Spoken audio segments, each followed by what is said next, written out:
y a lo mejor llevan años todavía, el Señor no te ha dado respuesta a esa oración tan grande que tú tienes en tu corazón con relación a ellos. Pero el Señor te dice, quieto, sigue esperando, porque es importante. No claudiques, no te eches al lado, sigue esperando. Este hombre estuvo 38 años. ¿Cuánto tiempo estuvo en ese lugar? No se sabe. A lo mejor tuvo 2 años, 1 año, 1 día. Pero dice la palabra que allí había multitud de enfermos, ciegos, cojos, paralíticos. A lo mejor había leprosos también. A lo mejor había personas de diferentes condiciones.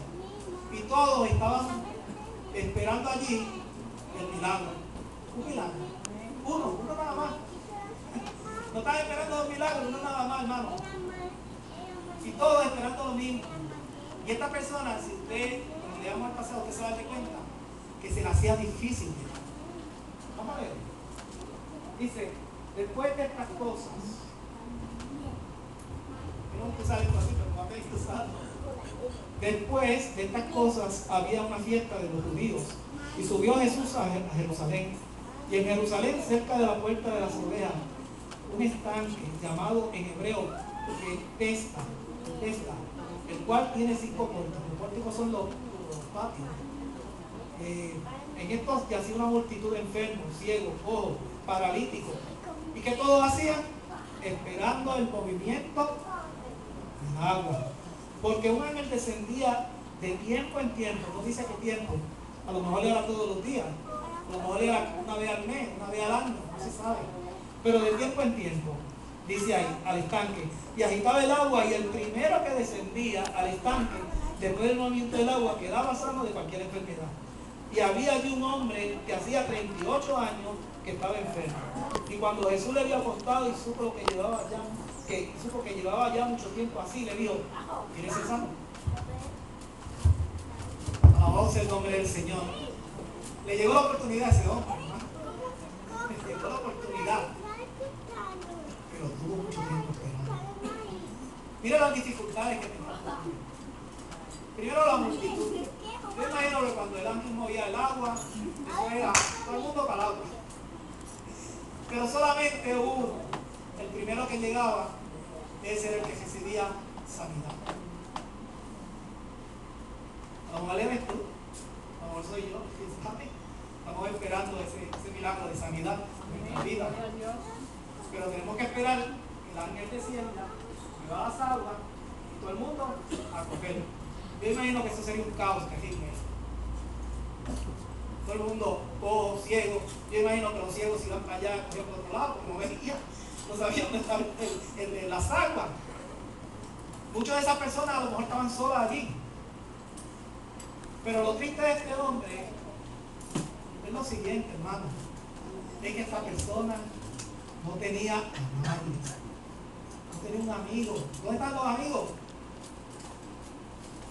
¿Dónde estaba papá y mamá? ¿Dónde estaban los hijos? ¿Dónde estaba el vecino? No había absolutamente nadie que le hiciera la caridad. Y eso es triste, eso es más triste todavía. Porque uno pudiendo moverse para llegar a la fuente, al lugar de donde estaba el agua, él no podía. Porque no había absolutamente nadie que le hiciera la caridad a ese hombre. Y ese hombre estaba allí postrado, a lo mejor ese hombre vivía allí, comía allí, hacía sus necesidades en ese lugar, no se sabe, porque no lo dice. Pero no había nadie que le hiciera la caridad. Eso no sucede muchas veces con nuestros familiares. Tenemos familiares que muchas veces nadie le hace la caridad. Nadie. Eso sí. Teniendo familia, nadie se mueve siquiera llevarle un plato de comida o a visitarlo, porque no tienen a nadie. La gente se olvida. Cuando usted está enfermo, todo el mundo se olvida de usted. No es así. Porque cuando usted es enfermo, todo el mundo se desborda y para aquí, los primeros días sí, luego, cuando saben que la carga es mucha, todo el mundo dicho un pie. A veces hay familias donde papá o mamá están enfermos, que son como 10, y solamente uno se tira la carga, el resto se desaparece. No hay quien haga la caridad. Entonces al final, ¿a qué conclusión llegamos al final? Como nadie puede cuidar a papá y mamá, hay un monte cerca por ahí. No te lo podemos ubicar. Pero Dios te manda a ti, me manda a mí, y yo esto se lo digo a mis hijos. Cuando papá y mamá se enfermen, me tienen que hacer la caridad. Porque hay un mandamiento en la palabra que dice: honra a tu padre y a tu madre para que tus días sean alargados. Ese es un mandamiento con promesa.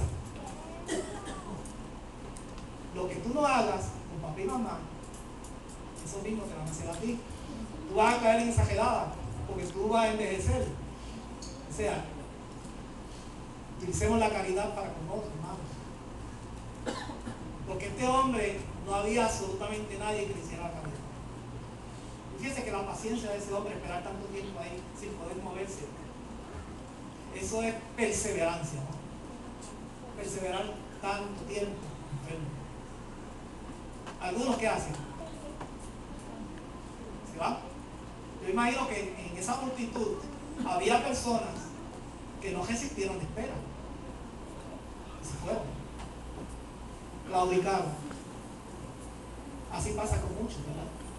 Nos acercamos al Señor, siendo el Señor el Dios de la paciencia, el Dios de la consolación, el Dios de la sanidad, el Dios de los milagros, el Dios que puede levantarte de una cama, el Dios que puede sanar esa enfermedad que tú tienes. Pero no esperamos. No esperamos. La enfermedad es mayor que el Dios Todopoderoso. Pero el que tiene paciencia tiene que pasar por la prueba, porque hay que aprender la paciencia. La paciencia no es una cosa que viene así. El Señor sí, en medio del Espíritu Santo tiene paciencia, pero hay que activarla, hay que manejarla. Pero este hombre tenía paciencia. Vamos a ir a Santiago. Busquemos el libro de Santiago.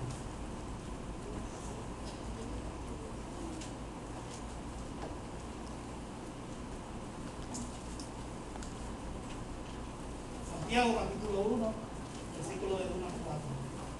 Y ahí es que yo quisiera concentrar. Estamos hablando acerca de la paciencia. La paciencia no es otra cosa que esperar. Yo no sé si tú te has ejercitado en la paciencia, pero yo me imagino que sí.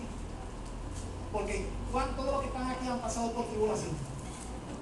¿Cuántos hemos pasado por tribulación? Todos.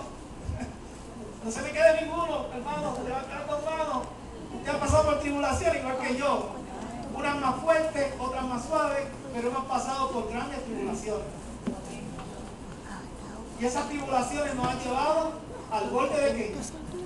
De la muerte, muchas veces, ¿verdad? Al borde de la desesperación, al borde de decir, ¿y qué yo hago ahora? Si no hay nadie que me haga la caridad. Hasta ahí hemos llevado nosotros. Pero hemos perseverado, porque esa tribulación ha producido en ti y en mí paciencia. ¿Cierto o falso? Por eso que estamos aquí. Porque los otros ¿dónde estuvieran? Por ahí haciendo lo mismo que hacía anteriormente. Pero el Señor ha permitido que esa tribulación haya llegado en tu vida. Si usted busca Romanos capítulo 5, usted va a encontrar que dice Pablo que la tribulación produce paciencia. Y la paciencia, prueba. Y la prueba, esperanza. Y la esperanza dice que no avergüenza. ¿Pero qué es la tribulación? La tribulación es el tiempo de angustia, la enfermedad. Esa es la tribulación. La tribulación es aquel momento difícil. En un enfermo, en un paciente de un hospital, la tribulación es una enfermedad. Fíjese, el paciente viene, es uno que tiene paciencia, ¿no? Porque tiene que esperar. No puede hacer nada. Ese hombre que nosotros vimos ahí, que tenía 38 años enfermo, tenía que esperar. Eso es paciencia. Pero tiene que pasar por la tribulación. Y llega la paciencia. Y seguida que llega la paciencia, ¿qué llega?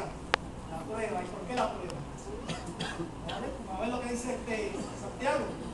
Dice: Santiago, siervo de Dios y del Señor Jesucristo, a los 11 hijos que estaban en la dispensación